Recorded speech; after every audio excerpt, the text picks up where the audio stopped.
नमस्कार दोस्तों।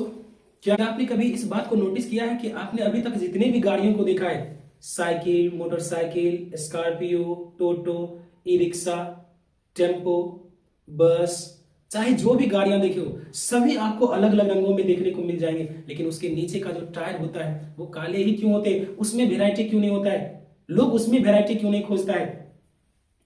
तो आइए आज हम इसी बात के ऊपर चर्चा करेंगे कि टायर के रंग काले ही क्यों होते हैं। जब शुरुआत में टायर बनाया गया था तो उस समय जो है वो टायर काले नहीं होते थे, वो स्लेटी रंग के हुआ करते थे। स्लेटी रंग के होने के कारण वो ज्यादा टिकाऊ और ज्यादा मजबूत नहीं थे। वो जब लंबे समय तक गाड़ियां चलते थे तो अचानक से टायर जो है वो फट जाते थे, और जानते हैं टायर के फटने से दुर्घटना हो सकता है, लोग अनवायलेंस हो जाते हैं, जो चालक होते हैं वो अनवायलेंस हो जाते हैं। तो इंजीनियरों ने खूब दिमाग लगाया कि आखिर ऐसा क्या किया जाए टायर में जिससे कि इसकी मजबूती और इसकी टिकाऊ बढ़ सके। तो इंजीनियरों ने बहुत दिमाग लगाने के बाद उन्हें एक पदार्थ मिला जिसे कहा जाता है कार्बन ब्लैक। कार्बन ब्लैक क्या होता है, पहले इसके बारे में समझते हैं। आपने देखा होगा कि जो गाड़ी बहुत ज्यादा धुआं देता है उसके सिलेंसर में जब आप उंगली डाल के ऐसे से करिएगा ना तो वहां से आपको कुछ काला काला सा इस पे लगेगा।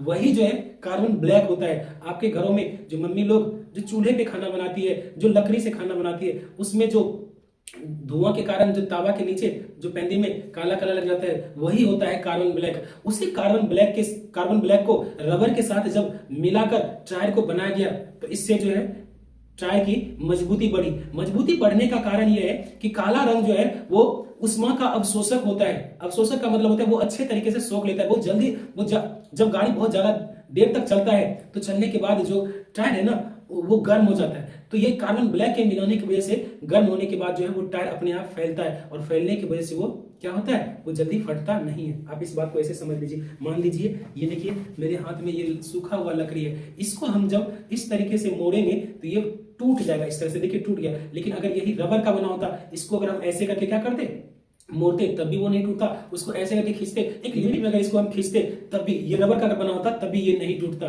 तो ठीक उसी प्रकार से जब रबर के अंदर कार्बन ब्लैक मिलाया गया, कार्बन ब्लैक मिलाने के कारण जब वो उसमें उष्मा पड़ा, जब वो गर्मी के कारण फैलता था तो वो फटता नहीं था। इसी वजह से जो है इंजीनियरों ने टायरों में कार्बन ब्लैक मिलाया, जिससे कि उसके अंदर का जो है मजबूती और टिकाऊपन जो है वो बढ़ गया। तो इसीलिए जो है टायरों के रंग काले होते हैं। मुझे लगता है कि आपको टायरों के पीछे का कारण समझ आया होगा कि टायर के रंग काले क्यों होते हैं। अगले वीडियो में हम ये जानने का प्रयास करेंगे कि जो टायर होते हैं उसके अंदर हवा क्यों भरी जाती है, इसके पीछे का कारण क्या है। क्या बिना हवा भरे हम गाड़ियों को नहीं चला सकते हैं? आजकल आपने नाम सुना होगा ट्यूबलेस टायर। जो टायर होते हैं उसमें पहले तो ट्यूब जिसमें हवा भरा जाता है, अब वो जो बहुत सारे गाड़ियां ऐसे आती है जिसमें ट्यूबलेस टायर होते हैं, मतलब ट्यूब होते ही नहीं। तो इसके पीछे का कारण क्या है, इन सभी बातों को अगले वीडियो में हम लोग जानने का प्रयास करेंगे। अगर आपको इसी तरह का वीडियो चाहिए हो ज्यादा से ज्यादा शेयर कीजिए और एक लाइक तो जरूर कर दीजिए। लाइक करने से आपका कुछ नहीं जाता है, लेकिन हम लोग को एक मोटिवेशन मिलता है कि नहीं, लोगों को ये इस तरह का वीडियो पसंद आ रहा है। धन्यवाद।